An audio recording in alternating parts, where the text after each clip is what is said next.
अब देखें यहाँ पर आपके पास दो चीज़ें होंगी, एक वो क्वांटिटी जिसका फॉर्मूला निकालना है, यानी जो लेफ्ट हैंड साइड पर आएगा, ठीक है। जैसे अगर मैं कहूँ F is equals to M A एक फॉर्मूला है, तो ये फॉर्मूला किसका है, किस चीज़ का ये फॉर्मूला है? आप कहोगे फोर्स का। मास का तो फॉर्मूला नहीं है ना, इट्स फोर्स फॉर्मूला, क्योंकि लेफ्ट साइड पर फोर्स आ रही है।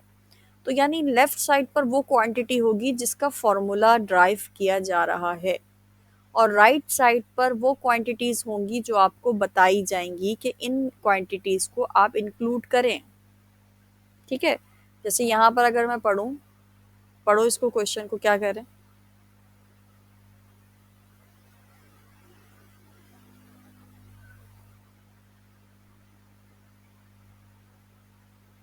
क्या कह रहे हैं? Drive a relation for the time period of a simple pendulum using, यानी टाइम पीरियड के लिए हमें रिलेशन निकालना है, यानी ये हमारा लेफ्ट साइड पे आएगा।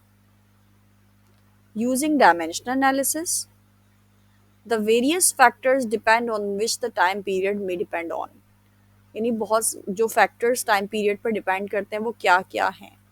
तो ये लेंथ है, मास है, थीटा है और जी है, ये चार चीज़ें।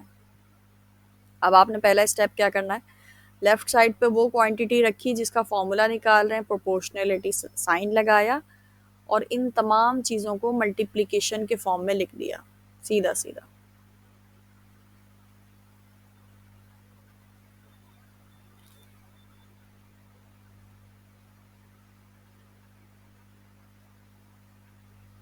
ठीक है, तमाम चीज़ों को क्या किया, मल्टीप्लिकेशन के फॉर्म में लिख दिया। अब मल्टीप्लिकेशन के फॉर्म में लिखने के बाद आपने क्या करना है, इनके ऊपर पावर लगानी है अपने पास से, ए बी सी और डी। पहले स्टेप में क्या किया, जिसका फॉर्मूला निकालना है उसको लेफ्ट साइड पे रखा और जो बाकी सारी क्वांटिटीज इन्होंने बताई हैं उनको राइट साइड पे लिख लिया, और सबके ऊपर पावर लगा लें, बीच में प्रोपोर्शनलिटी साइन आएगा, ठीक है। सेकेंड स्टेप में आपने क्या करना है, डेफिनेटली प्रोपोर्शनलिटी साइन हटेगा तो क्या आएगा, इज इक्वल टू और कांस्टेंट, यहाँ मैं लिख देती हूँ कांस्टेंट।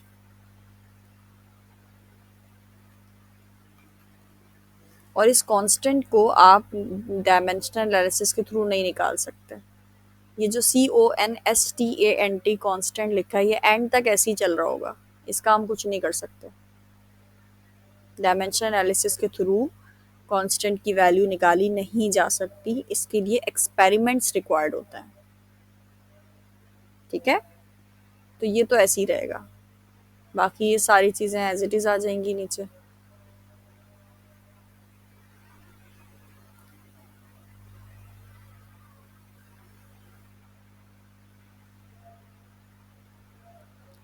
थर्ड स्टेप में आपने क्या करना है, थर्ड स्टेप में आपने क्या करना है, डायमेंशंस पुट करनी है सबकी, ठीक है। Putting the dimensions,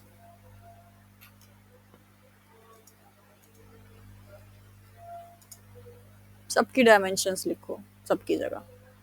time period की डायमेंशन टी,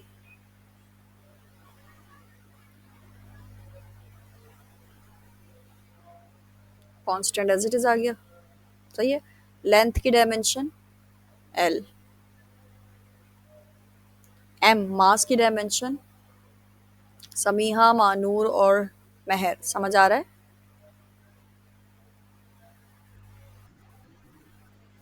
अब थीटा की डायमेंशन हमें नहीं पता क्या होती है, तो इसको ज़रा ब्रैकेट लगा लेते हैं, क्रॉस जी यानी एक्सेलेरेशन ड्यू टू ग्रेविटी, इसकी डायमेंशन क्या होती है, बोलो इसकी डायमेंशन क्या होती है, एक्सेलेरेशन ड्यू टू ग्रेविटी यानी एक्सेलरेशन की डायमेंशन क्या होगी,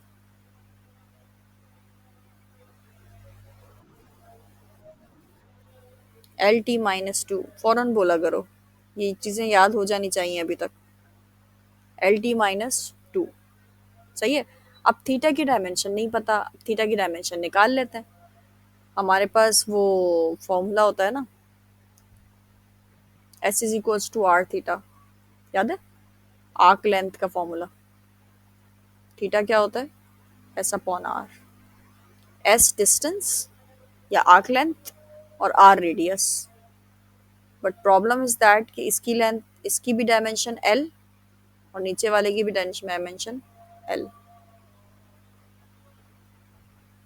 तो इसकी डायमेंशन क्या आएगी?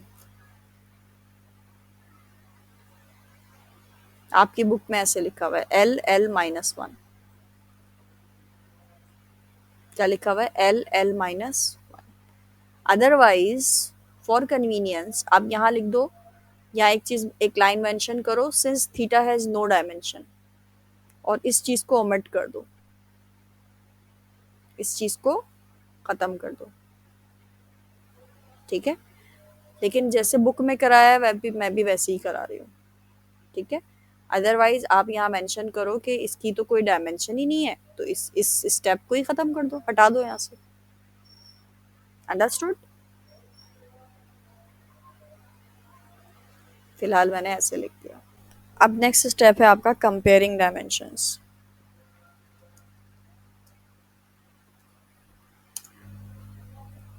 लेफ्ट साइड और राइट साइड पर आपने डायमेंशंस को कंपेयर करना है, ठीक है? किस तरह से कंपेयर करेंगे? देखो, लेफ्ट साइड पर क्या है? टी।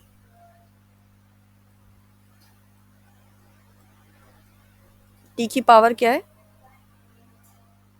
टी की पावर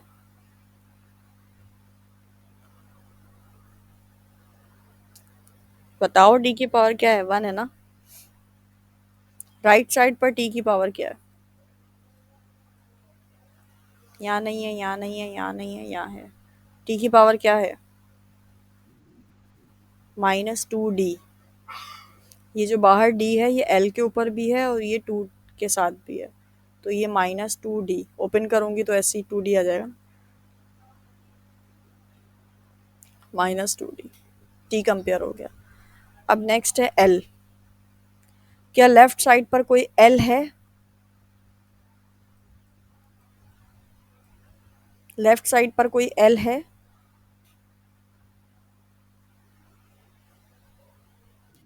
नहीं है, तो हम l लिखेंगे जरूर, लेकिन पावर 0 कर देंगे। 0 क्यों की पाने पावर लेफ्ट साइड पे? क्योंकि वो है ही नहीं। किसी भी चीज़ की पावर 0 होती है तो वो 1 बन जाता है ना, ठीक है? अब राइट साइड पे बताओ एल की वो क्या होगी पावर? यहाँ पर एल की पावर ए, तो ए लिख दिया। दोबारा एल है, चेक कर लो। हाँ, ये रहा। एल की पावर सी और एल की पावर -c, प्लस सी, एल की पावर -c। लिखूं या नहीं लिखूं कोई मसला नहीं है। क्यों?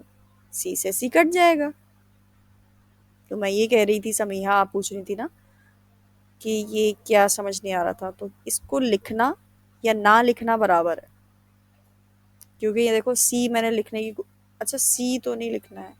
हाँ, एल एल एल की डायमेंशन कंपेयर कर रहे हैं ना। एल के ऊपर ए लिख दिया। यहाँ एल के ऊपर सी लिख दिया। एल के ऊपर -c, फिर ये कटेगा, ये दोनों खत्म हो जाएंगे। Got it? फिर एल है, देखो ये रहा, एल की पावर डी प्लस डी।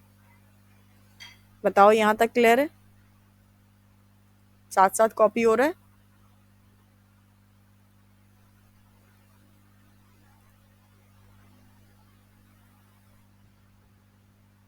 हम्म,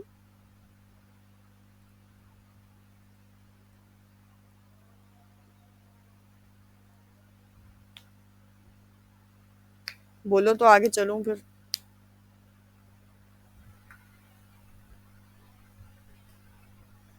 क्या हुआ, समझ नहीं आ रहा?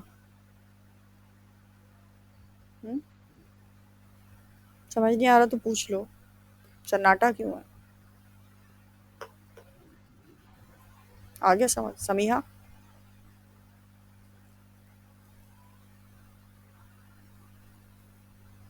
Aunt you there? समीहा बोलना चाह रही हैं लेकिन आवाज़ नहीं आ रही है समीहा की। ठीक है, अब थर्ड कौन है? एम। एम लेफ्ट साइड पर है, नहीं है, तो एम की पावर 0 कर दो। अब राइट साइड पर एम की पावर बताओ। एम की पावर बी, फिर आगे देखो एम है, एम आगे नहीं है। ठीक है, तो बस ये। और कोई अल्फ़ाबेट बचा है? देख लो। टी हो गया, एल हो गया, एम हो गया, खत्म हो गया। ठीक है, अब नेक्स्ट स्टेप है आपकी इक्वेटिंग। अच्छा, कंपेयरिंग नहीं था वो, आई थिंक कंपेयरिंग डायमेंशंस था, इक्वेटिंग पावर्स है। ठीक है, इक्वेटिंग पावर्स। देखो, टी टी कॉमन है, तो पावर को इक्वेट कर देंगे, क्या हो जाएगा? 1 = -2D। Next, L L same है, पावर को इक्वेट कर लो। 0 = A + C - C + D। फिर थर्ड क्या है? M M cancel, 0 = B। तो यहाँ से तो निकल गया B = 0। वो जो हमने अपने पावर्स पास से पावर्स नहीं लिखी थी, A B C D, हम ये सब क्यों कर रहे हैं? हम A B C D की वैल्यूज़ निकालने जा रहे हैं।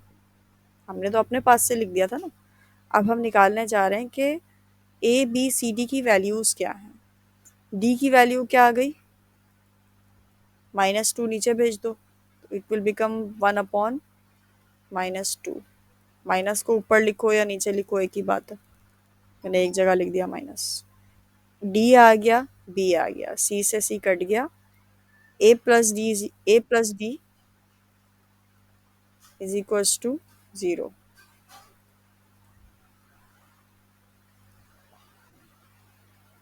A + D = 0। अब डी की वैल्यू क्या है?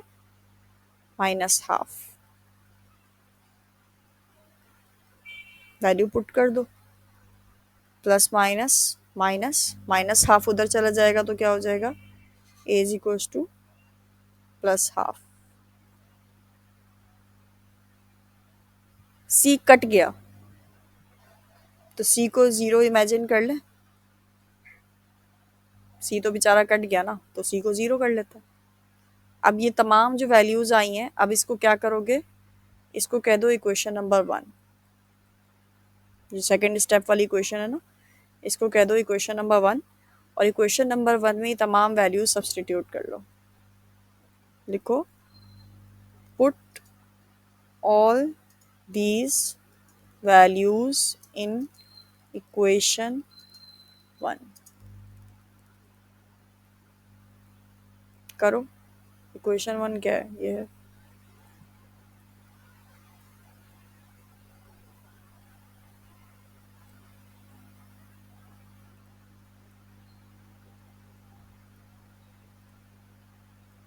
ए की वैल्यू क्या है? बी, सी और डी। ए की वैल्यू आई है हाफ, तो यहाँ गया 1/2। एम ए बी की वैल्यू क्या है? 0। सी की वैल्यू 0। जी डी की वैल्यू -½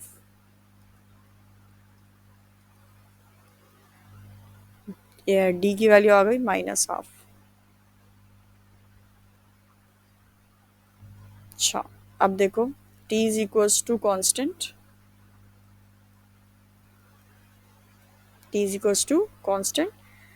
किसी की भी पावर हाफ होती है तो वो रूट लिख सकते हैं, यानी √L लिख सकती हूँ। m की पावर 0 यानी 1 हो गया, थीटा की पावर 0 ये भी 1 हो गया, तो यानी ये दोनों तो ख़त्म हो गए। अब बचा हमारे पास क्या? g की वैल्यू -½ -½ को +½ करने के लिए नीचे ले जाएंगे डिनोमिनेटर में, so it will become this. So what we got? Constant, square root को दोनों को कंबाइन कर लो तो L upon G. What is it?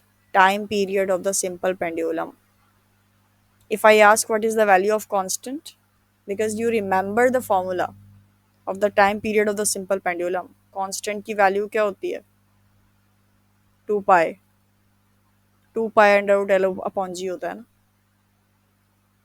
तो जो कांस्टेंट की वैल्यू है 2 पाई, जो हमें याद है एक्चुअली, वो हमें लिखना नहीं है यहाँ पर, because we can not find the value of the constant by using dimensions. आप इसके नीचे सिर्फ एक लाइन लिखोगे, we can not find the dimensions use, we can not find the constants using dimensions. We need experiments for this.